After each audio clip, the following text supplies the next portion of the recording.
Alors, on va revenir un petit peu sur des questions liées à l'espace. Ouais. Alors, vous avez un petit peu parlé, effectivement, bon, c'est votre sujet Mm, avec Nick Talop, du rapport à l'espace. mm. Alors là, la nuit, sur ces empêchements, ces stratégies de contournement. Mais dans cet espace public, en tant que citoyenne, vous vivez Mhm. aussi d'autres choses. Oui. Et j'aimerais savoir, pour comprendre votre attrait pour Mm, cet espace public, c'est quoi les balades mm, c'est comment? C'est en trottinette, c'est à vélo, c'est plutôt dans la campagne, dans la ville? Qu'est-ce que vous aimez, les moments de la journée, mm. le matin très tôt? Enfin, c'est quoi Ben, moi déjà j'ai un rapport, je travaille sur la nuit parce que j'ai un rapport nocturne à la ville. J'aime beaucoup sortir, même si c'est pas la mode en ce moment, mais j'aime bien le monde de la nuit. J'aime, j'aime bien les ambiances de nuit, j'aime bien la liberté qu'offre la nuit. Après, là je suis à Marseille, donc je passe du temps à Marseille et je fais du vélo. Alors le vélo c'est aussi une stratégie hein, de, de vitesse dans la ville. Mais je fais du vélo pour aller à la plage avec mon fils. On y va très très très quotidiennement quand même. Mais c'est l'avantage d'habiter à Marseille aussi. Et après, moi j'aime bien la ville. J'adore faire des performances pour moi dans la ville. Euh, c'est-à-dire? C'est-à-dire, ben, pendant des moments où, je sais pas, je sais plus quel confinement c'était, mais me balader avec mes pancartes accrochées pour aller faire mes courses, ou voilà, avoir des usages. Hein. Quand les terrasses étaient fermées, on se baladait avec nos tables et on allait se mettre là où normalement il y avait la terrasse et notre café, on emmenait notre café, quoi. Voilà. J'aime bien être dans la ville et avoir des usages un peu décalés de la ville. Et je passe du temps, en fait, je crois. Je passe vachement de temps si je suis à Marseille et que je dois faire de l'administration, travailler sur la compagnie et tout ça. Je passe du temps dans les cafés monstrueux. Je Alors, passe plutôt du en terrasse, temps. plutôt dedans? Bah, les deux, ça dépend du temps. Ça dépend du temps, de la concentration, les deux. Ouais. Mais pas mal ouais, en terrasse, quoi. J'aime bien être en terrasse. Puis des fois, je fais que écouter les gens à côté. Mais ouais, ouais, j'aime bien être dans la ville, quoi. Ça, c'est sûr. La compagnie n'a pas de lieu. Non. Donc le bureau, c'est chez vous. Ou dans les cafés. Non, c'est les cafés. Ouais. On se D'accord, oui. retrouve au café. D'accord. Ouais. Ouais, Ok. ouais, on change de café, on se retrouve à la plaine. On se retrouve au réformé. On change de café, quoi. Et quand vous avez de la construction à faire? Bah, alors là, dernièrement, j'allais chez Générique Vapeur, à la Cité. En général, je vais dans des lieux, quoi, qu'on me prête. Ouais. En fait, moi, je suis vraiment la plupart du temps sur un mois. Je suis pas tant que ça à Marseille. Et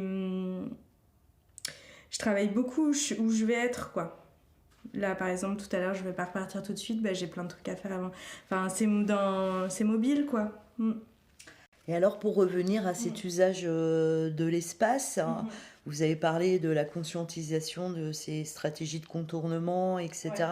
Donc, c'est vrai que quand vous intervenez en tant que metteuse en scène, Mm. vous avez la maîtrise hein, sur cet espace, Oui. alors qu'en tant qu'individu, Oui. vous pouvez le subir. Oui. Alors, comment est-ce que ça passe de l'un à l'autre? Qu'est-ce qui modifie quoi et comment? Hmm. En fait, dans les différentes performances qu'on a écrites, c'est des performances pour des espaces. Du coup, on a identifié des endroits, des typologies d'endroits, par exemple l'abribus ou le lampadaire, le passage piéton. Et du coup, c'est des performances qui sont associées à ces espaces. Et donc, dans la mise en place de la performance, on va toujours chercher une place de départ, une place d'arrivée, on va toujours chercher un lampadaire, un abribus. Et ça va se recomposer un peu. Bon, bah, des fois, forcément, l'abribus ne sera pas exactement dans le même endroit que la fois d'avant, mais on a vu que finalement, dans la dramaturgie, ça changeait pas trop, que ça soit un peu décalé. Voilà, du coup, on va chercher des espaces. Alors, c'est dans les repérages, c'est intéressant de voir parce que, par exemple, là, on voudrait le faire à Marseille et en même temps, on ne veut pas associer une catégorie sociale, une catégorie de racisée de personnes à la thématique. Donc, on ne veut pas forcément jouer dans des espaces qui vont être... par exemple, je prends Marseille, on ne veut pas jouer à Noailles ou Belzins, quoi. On a envie de trouver des espaces multiples, en fait, parce que pour nous, ces problématiques, elles existent partout, tout le temps, et qu'elles ne sont pas forcément assignées à une population et à un espace, quoi. Et du coup, pour repérer les endroits de jeu, c'est un truc, quoi. Par exemple, là, en Finlande, pour Jana, c'était très clair qu'on devait jouer à cet endroit-là, puisque c'était l'endroit de cristallisation de ses peurs qu'elle vit, elle. Donc on l'a fait à cet endroit-là, parce que c'est intéressant aussi d'avoir le retour des habitantes et de trouver les endroits qui sont plus les endroits où on doit faire ça. Dans la même lignée, il y a les marches exploratoires qui viennent du Canada, qui permettent justement de mettre en lumière les espaces qui sont dangereux ou qui sont pas faits pour genre la poussette, ou qui sont dangereux parce que sous-éclairés, ou dangereux pour une personne non valide parce que y a des trous partout, voilà. Et ces marches exploratoires, elles permettent aux habitants de repérer tous les endroits, de pointer toutes les choses et de faire remonter aux différentes institutions pour venir travailler sur les territoires, quoi. D'accord. Et est-ce que, par exemple, le fait d'avoir travaillé sur le sujet de Nyctalope, est-ce que ça vous a aidé, par exemple, en tant que maintenant passante, traversante de la ville, est-ce que ça vous a aidé à régler le problème, ou en tout cas à l'amenuiser, ou pas du tout, ça reste entier Non, pas trop, non, je crois pas. Pas trop. Je crois pas, ça... Je crois qu'il y a que la vigilance diminue pas, hein, le fait de le traiter, quoi, en fait, ça amenuise pas, quoi. Et après, l'autodéfense, c'est hyper intéressant.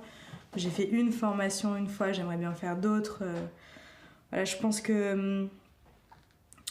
Après, non, alors pour le coup, et même dans les femmes qu'on a interviewées là, qui sont parties avec nous, qui avaient performé avec nous à Toulouse ou à Chalon, puis qui sont parties avec nous en Finlande, elles manifestaient toutes le fait que de rentrer dans ce sujet, ça a augmenté leur peur.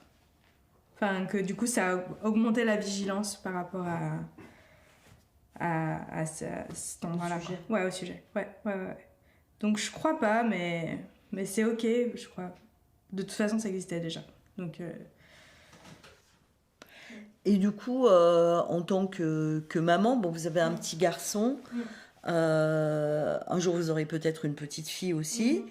Qu'est-ce qui se transmet sur ces peurs, sur cette condition féminine et Ah bah moi je déconstruis je déconstruis l'éducation de mon fils tout le temps.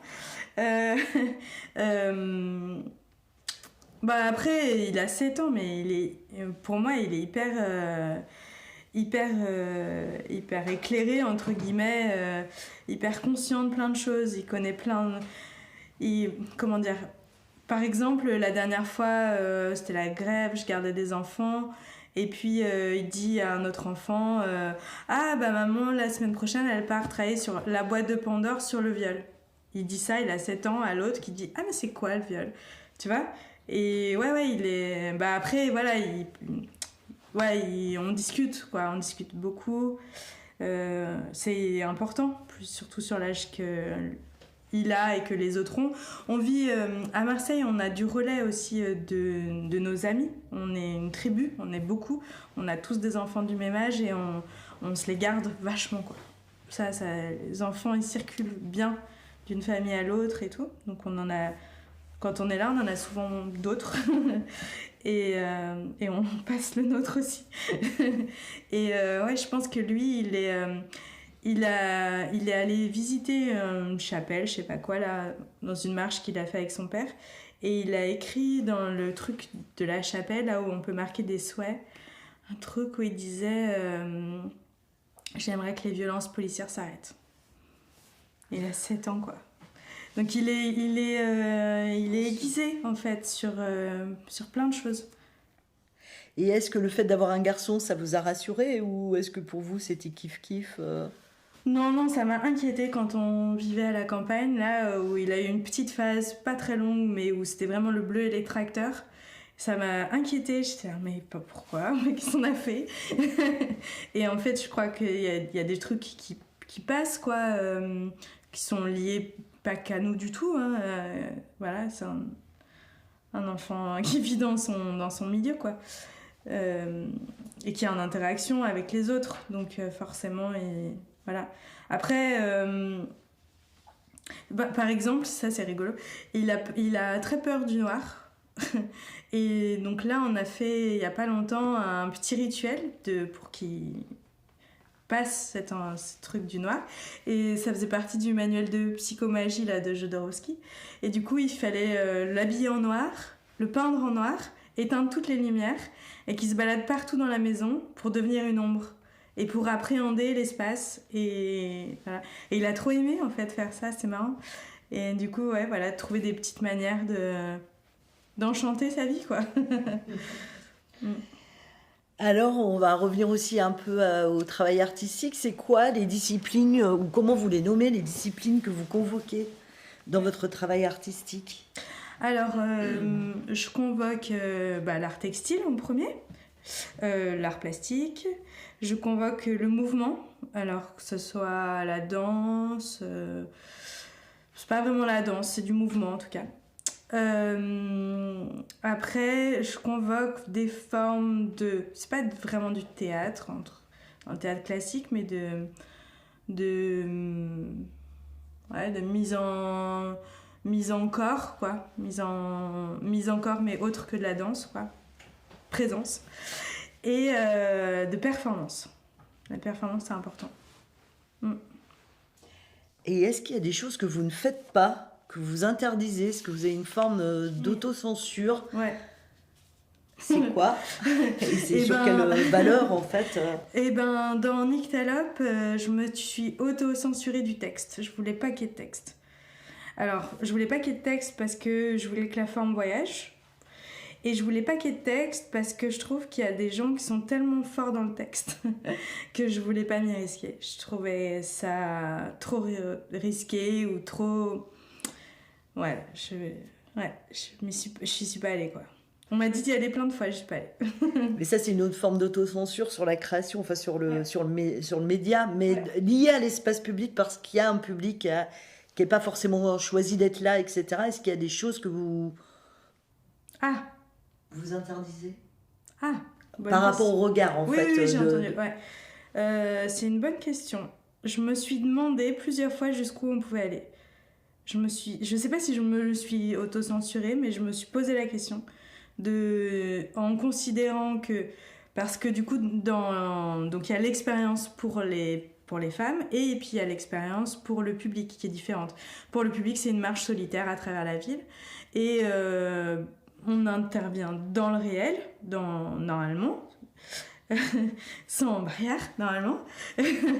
Là, à Toulouse, on a joué vraiment dans la ville, c'était super. Et du coup, n'importe qui peut venir y assister, c'est la base, quoi. Donc, je me suis demandé jusqu'où on pouvait aller dans le travail de la violence et dans... Par rapport à quel acte, pour donner un exemple, ou des choses que vous auriez eu envie de faire, du coup vous n'avez pas fait? L'une des cartes qui est, pour moi, je crois, la plus violente et la plus simple aussi, c'est la femme morte, qui n'a pas d'artifice du tout, ni de lumière, ni quoi, elle est juste allongée en plein milieu de la route. Alors, elle est très forte parce qu'il y a tout le temps plein de gens qui s'arrêtent, qui viennent voir, qui viennent lui parler et tout ça. Bon, voilà, elle a... Bon, c'est ok, je crois, d'avoir une femme morte dans la... Enfin, c'est ok. Non, c'est pas du tout ok. Mais en tout cas, dans la réception d'un public enfant ou quoi, ça va attirer la curiosité comme quelqu'un qui va traverser, qui va dire « Oh, qu'est-ce qui se passe ?» Voilà. Mais à quel endroit je me suis posé la question? Ouais, je sais pas. je l'ai pas mis en forme, quoi, ces endroits de violence, quoi. Mais la thématique est violente et je me suis pas mal posé la question de savoir jusqu'où on pouvait aller et si c'était aussi pertinent pour nous de dénoncer la violence en montrant de la violence. Ça, j'étais pas sûre non plus. Et alors, du coup, le rapport au public, vous en avez parlé alors beaucoup sur l'aspect participatif. On a bien compris la place de ce public-là. Ouais. Et mais du coup, c'est quoi la place du public spectateur, convoqué ou non convoqué? Ouais. Comment vous le pressentez? Comment vous l'écrivez? Et surtout aussi, comment vous ou pas organiser les retours, c'est-à-dire dans des expériences comme ça un peu immersives, contextuelles, comment on se préoccupe des retours ou pas, comment...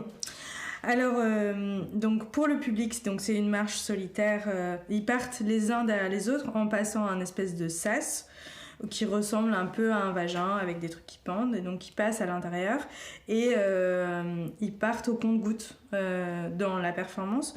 Au début, il y avait une bande sonore qui les faisait écouler, puis finalement, selon les jauges, comme les jauges ont un peu varié ces derniers temps, j'ai fini par prendre cette place de les faire rentrer dans l'expérience. Et après, ils suivent une ligne qui est tracée sur 1,5 km, qui est normalement à la peinture, mais là, en Finlande, c'était au scotch. Et du coup, qui suivent, c'est ça. Alors, ce qui est un peu complexe dans la prise de retour sur Nyctalope, c'est que on joue 2 fois. Et donc, il y a 2 publics, mais pour nous, c'est une expérience. Parce qu'il y a une zone de tension et une zone de réappropriation, et que pour les femmes participantes, c'est hyper important de passer dans les 2 expériences. On ne va pas leur demander d'être que femme tension et de faire que la femme morte. Il y a un endroit de réappropriation. Et du coup, notre système, c'est qu'il y a un départ public, les personnes marchent, il y a une situation, et puis l'heure d'après, les femmes s'inversent dans leur rôle, elles sont en 2 groupes, et du coup, il y a un autre départ public, mais vous verrez pas la même personne, quoi. Ça sera de l'autre côté, quoi.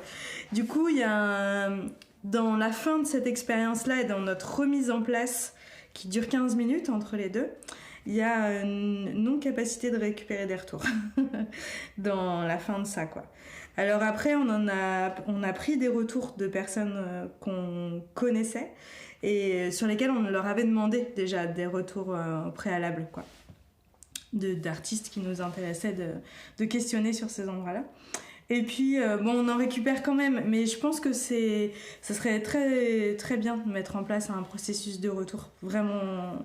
Oui, parce qu'avec les sujets que vous traitez, qui sont un peu traumatisants, entre guillemets, où il y a un aspect un peu traumatique, en tout cas sur un public qui aurait la sensibilité de prendre le sujet et la dramaturgie en charge, du coup, on a la sensation qu'il y aurait besoin d'un espace en tout cas, pas de cocooning, mais en tout cas d'expression, etc., pour faire redescendre un peu. C'est pour ça que je vous questionne sur... Il y a une personne qui a fait une crise d'angoisse à Chalon quand une personne spectatrice qui... Ouais. Voilà. Et il y a des personnes qui ont vraiment... qui n'ont pas du tout eu la compréhension de ce qui était là. Du tout. C'est hyper intéressant. Mais du tout, quoi. Parce que le spectacle se termine peut-être là aussi, dans le retour des gens et l'expérience qu'ils ont vécue. Ouais. Après, ce qui était important pour moi dans l'écriture de Nyctalope, c'était de ne pas être didactique dans la forme. Et de chercher l'endroit où il y avait une multiplicité de lectures selon le vécu, et où tout n'était pas donné, en fait.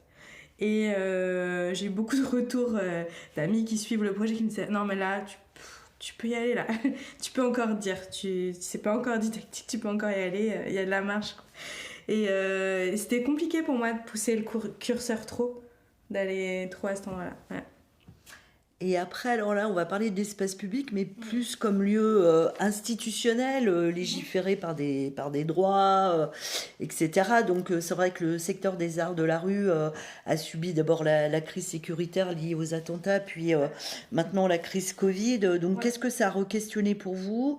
Vous avez expliqué les stratégies système D pour quand même arriver à détourner un certain nombre de choses et faire quand même. Mais je parle plus de manière générale d'un point de vue des valeurs qu'est-ce que ça attend, qu'est-ce qui se passe pour vous, comment vous décryptez ce moment un peu tendu là depuis quand même quelques années. Pour moi, c'est un moment qui est assez grave, quoi. J'ai une certaine forme de violence en pensant à l'espace public aujourd'hui. Et il y a un certain nombre de décisions qui sont prises que j'ai du mal à bien comprendre.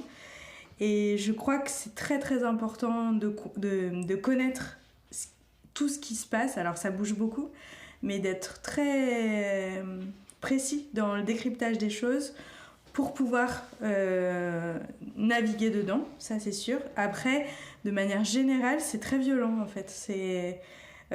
Alors, pourquoi est-ce que je sens ça ? Parce que pour moi, il y a plein de décisions qui sont pas très rationnelles en fait, qui sont prises... Ouais, en fait, c'est toujours le cas quand on n'est pas d'accord avec les choses qui sont mises en place. C'est-à-dire que c'est compliqué d'appliquer des choses pour lesquelles on n'est pas d'accord. Donc, pour moi, c'est pas possible qu'une manifestation ait un budget de sécurité qui soit voire plus fort qu'un budget artistique. Ça n'a aucun sens. Ça m'a questionné sur nous, sur Nyctalope à Châlons, en fait. On a joué dans les parties prix de création cet été. Avec des barriérages partout. Voilà, à un moment, on m'a même dit peut-être il va y avoir des barrières occultantes pour que les gens n'aillent pas derrière regarder. Et voilà, après, j'étais obligée de me dire c'est la première création de cette compagnie, il faut y aller, quoi. Dans tous les cas, on va pas ne pas y aller. Ce serait quand même gonflé de notre part de dire non, dans ce contexte, on va pas venir. Mais c'était pas facile de se dire si, on va y aller quand même. Voilà. Et puis après, quand on y était, on y était. De toute façon, on n'avait plus trop le choix. Après, c'était une usine à gaz, donc il fallait bien y être. Et voilà, on recevait 30 femmes tous les jours, on jouait tous les jours, il fallait bien être là, quoi. Et être là. Voilà. Mais. Ouais, c'est complexe. Quand je mettais en place Si on déguisait la ville, donc c'était 2014, on installait c'était quand Mohamed Merah ? C'était 2013, donc c'était 2013.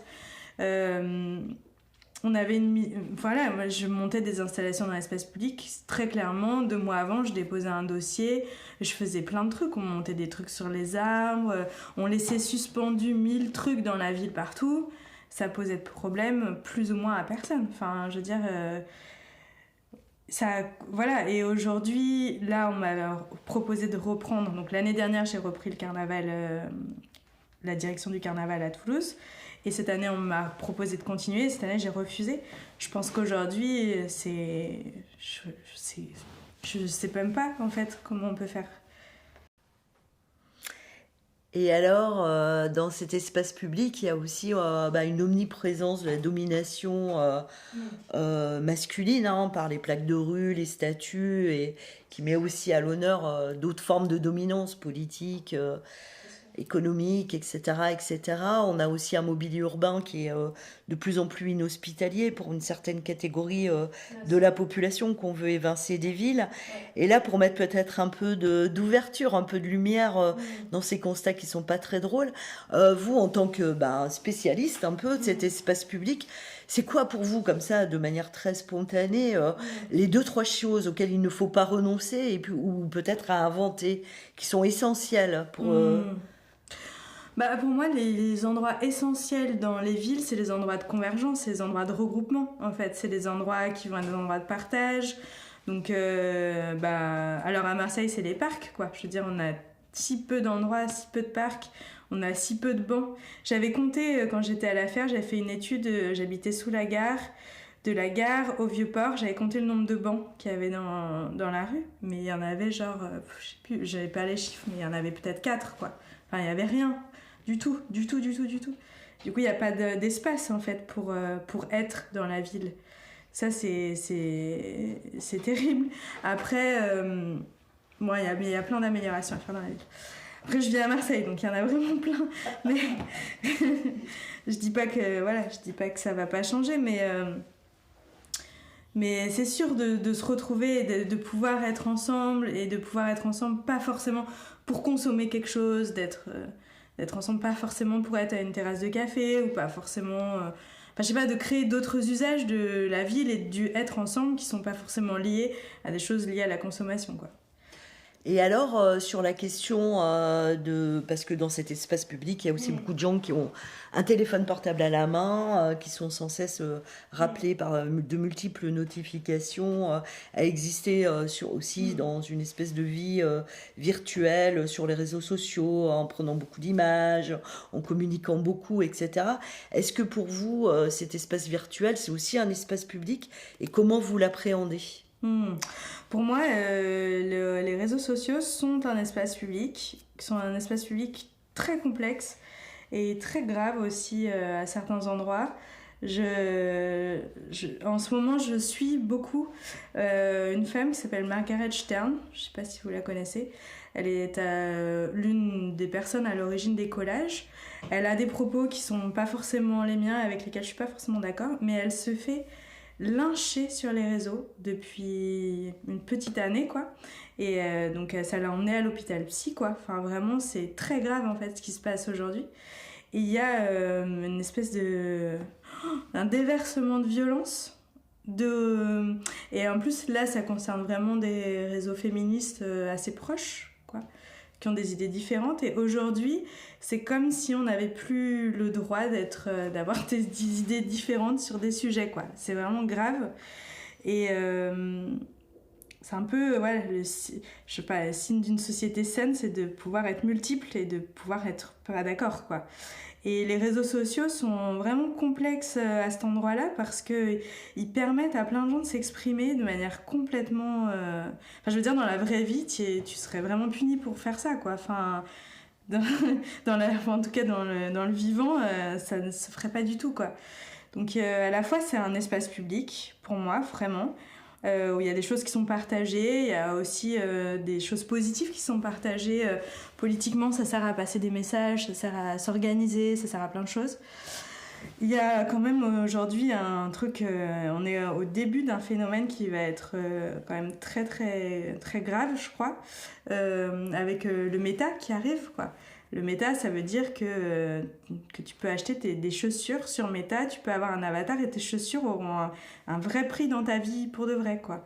Donc tu peux acheter un sac à 100 balles sur méta, quoi. Tu peux acheter un appart sur le méta, quoi. Donc il y a une vie virtuelle qui est en train de... Voilà, qui est en train de poindre. Les mauvais films d'anticipation sont au début de ce qui nous arrive, quoi.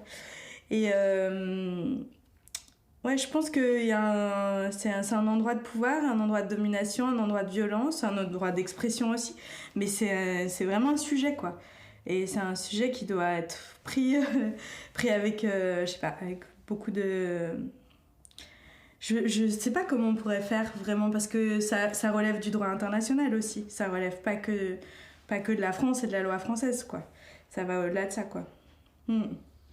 Et alors, parce que là on arrive à la fin de l'interview, est-ce qu'il y a quelque chose que vous avez envie de dire qui n'a pas été dit, ou quelque chose que vous avez envie de préciser ? Moi, ce que je me rends compte quand même, c'est que plus j'ouvre ces questions, et plus elles sont complexes, quoi. C'est pas des réponses simples, il n'y a pas de méthode, il n'y a que des inventions à faire. Et j'ai la sensation qu'il y a quand même des gens qui sont dans la mouvance de la déconstruction, qui déconstruisent leur place, qui déconstruisent leur rapport au savoir, qui se déconstruisent eux-mêmes, qui déconstruisent la création, qui déconstruisent leur secteur, quoi. Parce que moi je l'ai pas dit dans les créations que je fais en parallèle du polymorphe, mais je travaille dans des scènes nationales, en fait, et c'est ok. C'est ok d'être dans un CNAREP, dans une scène nationale, d'être chez Animact, d'être chez différentes personnes. Et je crois qu'aujourd'hui, si on veut continuer d'agir dans l'espace public, il y a à inventer autrement pour être.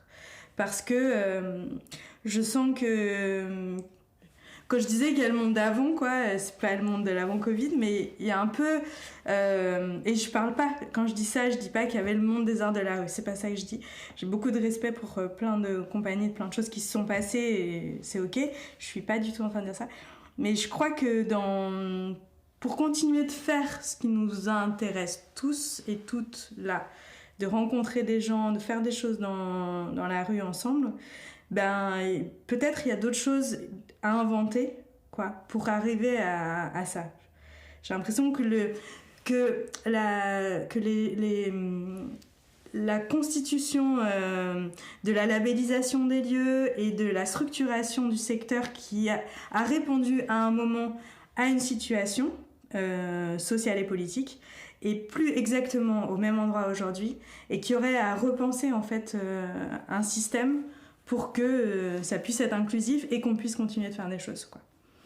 Voilà. Et alors, au regard de tout ce que vous nous avez raconté, si vous aviez comme ça spontanément à nommer deux choix que vous avez faits, qui vous ont amené là où vous êtes, c'est quoi vos deux choix importants dans votre vie? Deux choix qui ont fait ça. De virage, Pas travailler dans le design, c'est sûr. Et commencer à mêler le vivant au plastique. Ensuite, deux personnes très importantes pour vous. Deux personnes très importantes. Choisir deux personnes, oh my gosh.